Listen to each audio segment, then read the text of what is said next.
sme tú rodinu nemali, že to bol workshop, takže v podstate máme tu ženicha. No a tu vidíme v podstate sekvenciu, že si ako keby oblieka košelu, s tým, že máme tu rôzne kropy podobnej vlastne scény. A ja osobne, keď sa na tak pozerám, tak tieto kropy 3 u mňa fungujú v podstate asi najlepšie. A na ďalšiu stranu by som dal jeden tento na šírku. OK? To znamená, že zmeňme si ten dizajn na 3 fotky vedľa seba a dajme tam tieto 3 fotky v poradí, v akom idú. Myslím si, že je to fajn. A sem dajme jednu fotku na celú stranu. A to bude táto fotka na šírku. Akurát zase si ju trošku propočne upravíme, aby sme zachovali nadčasový dizajn. Nazvime to takto. OK. Myslím si, že to vyzerá fajn. A ďalej tu máme v podstate sekvenciu obliekanie saka. Čiže tuto, ak to ide v poradí, to máme. Obliekanie saka je dobrá vec, keď to robíte naozaj v pohybe. Ťažko sa to pouzuje, preto ja poviem, obliekaj si saku, ja ťa v istom momente zastavím. Čiže on si začal obliekať saku, ja som povedal zastav, cvak, zastav, cvak, zastav, cvak a vyzerá to v podstate prirodzenejšie. A v podstate môžeme spraviť podobný dizajn, ako sme spravili, to znamená, že môžeme si tento layout prekopírovať aj sem. A akurát, že sem si dáme jednu fotku, ale nebude na šírku, ale bude na výšku. OK? Takže zoberme si tieto 3 fotky. Bum. A zoberme si túto poslednú fotku. Bum. A opäť tú poslednú fotku si v podstate propočne trošku upravme. Nech to máme všetko v línii. Nech je to všetko fajn. Nech to vyzerá cool. Ups. Ešte potrebujeme upraviť trošku proporčne. Poviem, že tento Lightroom je v tomto trošku taký akože ťažkopádnejší, ale dá sa to. Keď máte čas a chuť sa hrať, tak si myslím, že v Lightroome sa dá spraviť naozaj to hodne veľa. OK? Zatiaľ sa vám ten dizajn pozdáva, dáva vám to zmysel. Ak áno, napíšte a skúste aj viackrát, tak by sa Vlastio, že sa pokúšal 3 razy a mne sa tu nič nezobrazilo, takže mi je to ľúto, ale nejak to tu nefunguje. No. Na budúce vymyslím lepšiu platformu, sľubujem. Dobre, pridajme si ďalšie strany, lebo sme ešte neskončili. No a teraz vlastne môžeme, nevestu sme vyriešili raz, 2, 3, 4, 5 a poďme 6, keď máme takýto nejaký kreatívny portrét dvojstranami. Ženicha by som uzavrel v podstate na 3, maximálne 4. OK? Opäť a zás tá vec s emóciou. Máme tu v podstate 2 fotky, z ktorých si môžeme vybrať usmiatú a neusmiatú emóciu. Máme tu v podstate túto fotku, ktorá je na schodoch, ktorá je vážna.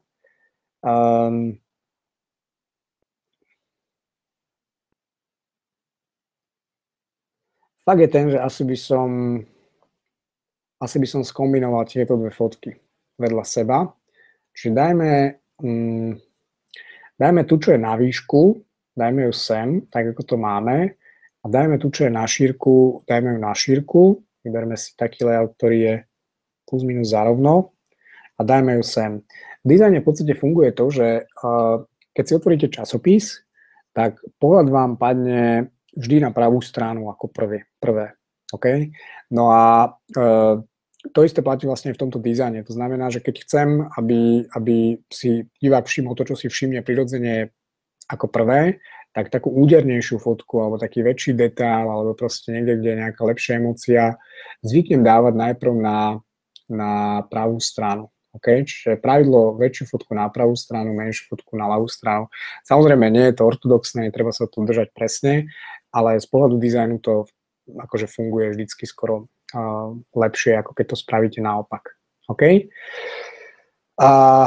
No, ženicha máme v podstate vyriešeného, ale máme tu ešte takú sekvenciu, ktorá vlastne je o ženichovi, čiže spravili sme mu ešte aj v exteriéri takéto nejaké portréty. A keď si pozriete, tak ono trošku, aj ako keby tie fotky sú vedľa seba, tak toto zelené celkom akože ladí s tým zeleným pozadím, že doslova si to vybáda, aby sme dali vlastne takúto dvojstranu a aby to boli vlastne fotky, ktoré budú na tzv. Full bleed, to znamená na celej strane. A čo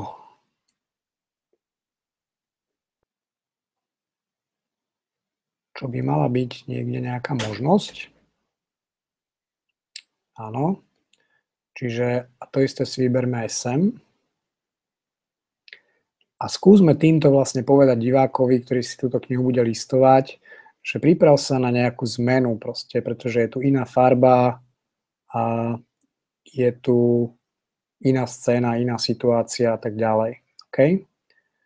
Čiže keď sa na to pozrieme, tak v podstate tak aj táto línia v podstate trošku tak nejako celkom zahrala, vieme sa s tým stotožniť, vieme sa s tým pohrať, myslím si, že to vyzerá celkom fajn. Je to zase také niečo, prvýkrát sme vlastne použili full bleed, plná strana, potlačená, bez nejakého bieleho okraja. Je to taký moment, keď si pozeráte ten album a listujete v tých stranách, že aha, je tu niečo nové, je tu nejaká zmena. OK? No a čiže tým pádom sme ukončili ženicha a keď sme niečo ukončili, tak v podstate môžeme samozrejme niečo aj začať a môžeme vlastne použiť jednu z týchto troch fotiek a teraz je otázka, že ktorú. A asi by som dal túto a môžeme použiť v podstate tzv. Double spread. Povedzme takto, sa nám to prehodilo, že si to prehodíme naspäť a túto fotku dáme takto na celú dvojstranu. A treba vyberať fotky, kde naozaj tá stredová čiara, to, kde sa tá kniha bude lámať, nepretínala vlastne tvár, alebo presne v polovičke tváre, alebo niečo také, takže kompozične na to treba myslieť. A opäť pomáha, tak som povedal na začiatku, že počas fotenia si predstavujem, ako by tieto dvojstrany mohli v podstate vyzerať. A je to naozaj veľmi dobré cvičenie, doporučujem to vyskúšať každému. Trošku vás to uprace, nebudete toľko prefocovať, pretože si poviete, že dobre, mám dve fotky, ktoré dám na ľavú stranu dvojstrany. Hneď na zápätí na to si položíte otázku, čo dám na pravú stranu. Spravíte ďalšie dve fotky, pretože viete, že viacej ich tam nedáte, že na jednu stranu idú maximálne 3 fotky a idete ďalej, idete na ďalšiu scénu. Nemusíte tam proste spraviť 30-40 záberov, tak ako som to aj ja robil kedysi v podstate predtým. Takže v rámci nejakej takej očisty a napredovania si myslím, že je to veľmi dobrá vec sa minimálne aspoň tváriť, že ponúkate knihy a z času na čas si takýto dizajn spraviť. Lightroom určite máte všetci, dá sa to, je to super produkt. Tlačená fotka vyzerá naozaj úplne inak ako fotka na displeji a podobne. No a teraz vlastne už tu máme ako keby začiatok niečoho nového a máme tu v podstate nejaké párové fotenie. Máme tu v podstate rôzne emócie, rôzne situácie a my sme si povedali, že najlepšie vyzerá, keď tú dvojstranu vlastne rámujú fotky, ktoré sú s nejakou podobnou alebo rovnakou emóciou. Hej. Čiže tu vidíme, že máme v podstate, skúsim zvýšiť ešte tie náhľady, tu vidíme, že máme takú usmiatú emóciu, tu máme v podstate takú neutrálnu, to je to trošku také vážnejšie. A tu máme nejaké fotky, ktoré sú na výšku k ním. Hej. Tu vidíme, že máme usmiatú emóciu. Tu vidíme, že máme usmiatú emóciu. Takže tým by sme možno mohli začať a mohli by sme tam tie fotky dať takýmto spôsobom. Čiže usmiata s usmiatou. Aby sme to trošku zmenili, tak skúsme túto dať ako takto a túto usmiatú dajme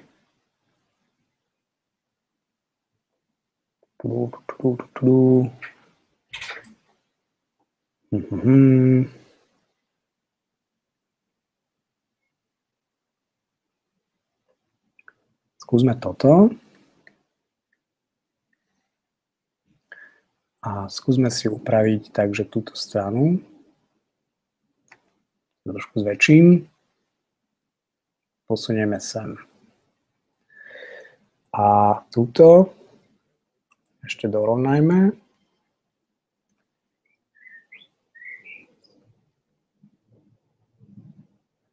Aby to bolo aspoň proporčne nejakým spôsobom vyrovnané. Ďalšia strana.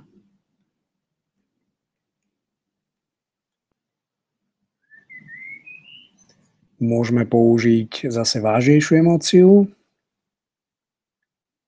A môžeme trošku to zmeniť, môžeme to vymeniť. To znamená, že túto fotku dáme sem a sem si vyberieme jednu fotku na stranu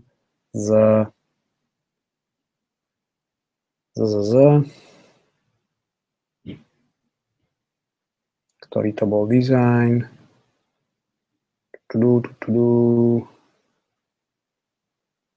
Kde sme? Tento. Čiže tu máme nejakú vážnejšiu emóciu, čiže povedzme, že táto pôjde sem, dokopy s touto, opäť si ich upravíme. Takže unlink all,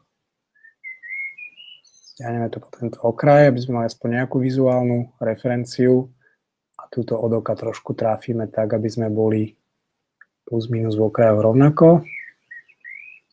OK. Plus minus. Sme tam.